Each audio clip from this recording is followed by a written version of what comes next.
everyone, and welcome to our South Pointe High School broadcast studio. My name is Armand Brody. I'm here with Eduardo Rivera, who is our guidance secretary here at South Pointe High School. Mr. Rivera has a very captivating story he delivered during the Hispanic Heritage Month Assembly, which was held earlier this month, and I wanted him to share it with all of us so that we could be captivated by his journey from Honduras to the United States and what he's doing now, and all of the great and wonderful and in some cases frightening experiences that he's had that he is so willing to share with us. So thank you for joining us. You're welcome. Absolutely. So you're from Honduras, from San Pedro Sula, Yes, correct? that's right. Yes, sir. What was your upbringing like? So I lived there until the age of 8. I attended a private bilingual school. My mother was a lawyer. Like I share with all the students, we had maids, I had a babysitter, private transportation to and from school. Same as my mother, she never learned how to drive because she had her own transportation. We had 2 houses. We lived very well. But the education there is not that good. You have public schools falling apart. Since I attended a private school, it was different for me. But when it comes to public education, it's bad. Also, the safety. When it comes to safety, I share with the students that I was on my way to pre-K and with my babysitter, and I got robbed. It's pretty funny, but then at the same time, it's scary. So you were what, 5 years old at this time? Yeah. Growing up, did you sort of live in this fear of being robbed or being hurt or something like that because of all of the chaos that was around you?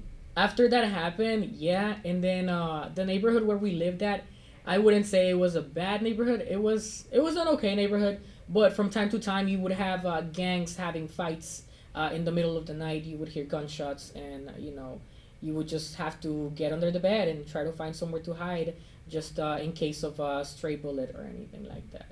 How easy was it for you to have access to the proper tools that you needed to become educated to certain books and to certain technology? Like, how much access did you have to those things? Okay. Well, it was pretty easy since my mom was well known in the city because of her job, and she had friends. She was friends with many teachers as well in education.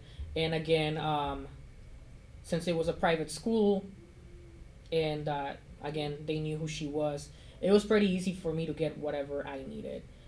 When it came to computers, when it came to technology, when it came to books, I had that advantage, having a mother who's a lawyer. So tell me the story of how you got to the United States, because that in and of itself is pretty interesting. Tell me how you got here, Yeah. how you're working here now. Yeah. So, like I said, I lived in Honduras until the age of 8. I attended school, and my mom, like I shared, she was a lawyer. She was working on a case where the president of Honduras at that time, his son had been murdered. Like I had shared with the students, the president found out who they were and he took care of the problem. But he had to have a public face. He had to find someone to let the public know that, hey, this is the people who killed my son. So he accused 2 innocent people of the murder of his son. And my mom took the case, and she was defending those people because they were innocent.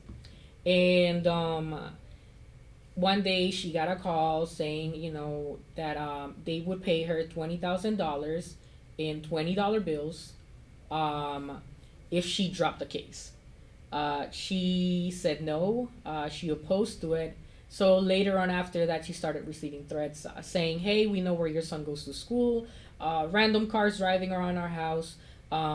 So she got scared. Until one night we had someone broke into our second home. We had 2 houses. They were divided by a parking garage. But somebody broke into our second home, and they left a baseball bat next to the in the master bedroom, and also I'm not sure what you call the locks that you use for your steering wheel. So they left one of those. They were basically gonna kill whoever was in there.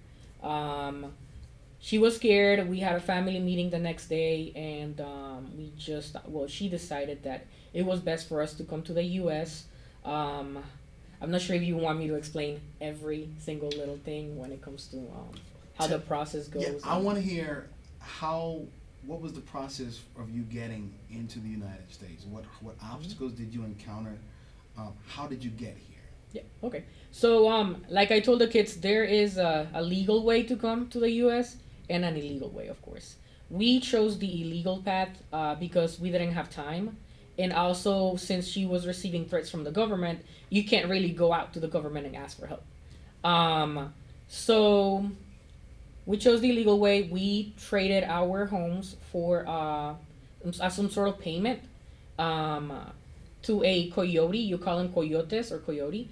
Someone who you pay them an amount of money and they help you on your way to the U.S. So they basically bring you to the U.S. So that's what we did. We traded our houses as a form of payment, and one of our uncles he drove us to the the Honduran Guatemalan border, and that's where we met the person. Um, we went ahead. We didn't take anything with us. We only had our Honduran documents, our ID, and that was basically it. But the same clothes or anything like that, we didn't take anything with us. Um, so we were in Guatemala. We then later we drove through Guatemala with the coyote and stuff, and he drove us to a little town next to the Mexican border, and there we got on some canoes. We had to cross the river that separates Guatemala and Mexico. It was really really scary because there were we had to cross like around 2 in the morning, and there were alligators and crocodiles on the river. So we had to be very very careful. There were 30 people on the canoe, and it just kept on rocking back and forth. We were just scared we were gonna fall into the river. But I just that experience was just extremely extremely scary. Again, we made it into Mexico. After Mexico, we had on the other side we had cars waiting for us. They took us to different cities or whatever. It took us a week to get to the Matamoros and Bronzeville, Texas border, so the Mexican U.S. Border. Um, so we left on May the 25th, 2005, and we got to the U.S. to Bronzeville on June the 2nd. Like I shared with the students, we crossed Rio Grande, or the river that divides Mexico and the U.S., and on a ripped float. So the float had a hole in it, and the gentleman that was crossing us was holding the float from where the hole was at, and my mom was on top of the float, and she was carrying me at the same time. There was a point that when we were crossing the river that he wasn't walking anymore because it was so deep, and we were scared that we might fall into the water. I didn't know how to swim. Of course, I was 8, and my mom didn't know how to swim. So we were scared, but we made it safely onto the other side. We changed our clothes, and we climbed the hill on to the U.S. side. The gentleman left, and we just basically started walking along the dirt road. Then we saw a border patrol car. We waved them down. They came, picked us up, and took us to the detention center. If I were to ask you to give me a word to summarize your life and your experiences, what they've taught you to this point, and then explain that word, what would that word be? I would say humility, or humble. I feel like, and this is something that I tell my mom all the time, and well, anybody that I meet. I believe that if I would have never gone through all of this, if I would have stayed in Honduras, I would be a different type of person. I wouldn't be humble. I would be like one of those kids, that they get whatever they want, and Spoiled. yeah, there you go. I would be spoiled. I would always know that I can get what I want, and yeah. How do you think your experiences help you relate to our students here at South Point? Because a lot of them didn't even know that you had been through those things, but I watched, and there was this shock among a lot of the students. How do you think getting that message out to them, how do you think that resonated with them? Well, I think that they're gonna take advantage now of any opportunities that they get, like I share with them, I I don't have as many opportunities as they have. Them being citizens. Um, just a good example. It'll be with college, with education. I can't go to well, I can go to college, but I'll have to pay three times what you as a citizen would pay when it comes to studying. So for scholarships of financial aid, I can't apply for financial aid. I can't get any type of scholarships. So it's pretty hard for me, and some of them, have been coming by my office and telling me, that they're gonna do their best to not take anything for granted, and to try to take advantage of every opportunity they get. So I'm just happy about it. And that has to make you feel pretty special, right? Because that was the theme, more or less, of that. My takeaway from it was all of the obstacles that I've had to overcome, and look at where I've gotten to. You guys don't have as many obstacles. Take advantage of what you have. Yeah, and something that I was gonna share with them, and I forgot to share with them, is share it now, Mr. Yeah, Rivera. is that I don't have a college degree, and like you just said, like look where you've gotten to. Now imagine with a college degree the places that you can get to. Mm-hmm. That's amazing. So. And it has to be gratifying for you to hear that people are coming back to you saying, you inspired me, or you motivated me. Your story made me want to do better. That gives you some kind of feeling, I would imagine. Yeah, yes, it does. And I actually had a parent yesterday while I was in the main office, and she came over and she told me that her son has shared my story with her because it really inspired him and motivated him. What I went through. I'm not sure if I can name the student, but I would like to give a shout out to Jade and Roddy.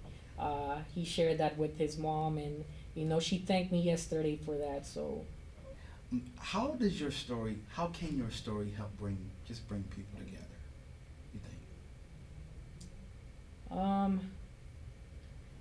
I would just say that we have to learn to have compassion for others. Like we are all similar in many, many ways, and yeah, I just hope that my story. I got you. I think you said everything that you wanted to say. I think I picked up on. And we'll end it with this. I want to have an opportunity for you to tell the people about your community work in the Charlotte area. Yeah. So I am a ambassador with Queen City Unity. Queen City Unity is a nonprofit organization. Our mission is to drive equity and equality for all.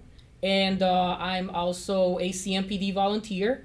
I have just recently applied, and I'm in the process to become a Citizens on Patrol. I'm also about to graduate from the Citizens Academy program with CMPD, and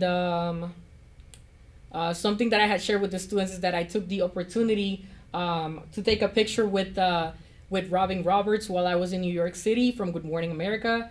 And what she told me was that, to keep on fighting for my dreams, to keep on fighting for what I wanted. And that's something that I want, to pass on to my students. And take that advice, keep fighting for what you want. That settles it, doesn't it? I want to thank you for joining us. I know this is not something you do very often, but I felt like your story was so impactful and so meaningful and profound that it deserved a little more attention than just a few minutes at an assembly. I felt like others needed to hear your story of perseverance and humility, as you said, and endurance and togetherness and unity, because those are the qualities that are lacking in our society a little bit. And I think that as many people who share that message as possible, we need to get that out and just let people grab a hold of that and run with it the way you have. So thank you for joining me. Thank you. I really do appreciate it. Thanks. All right. That's going to do it for us. Thanks so much for joining us. We'll see you next time.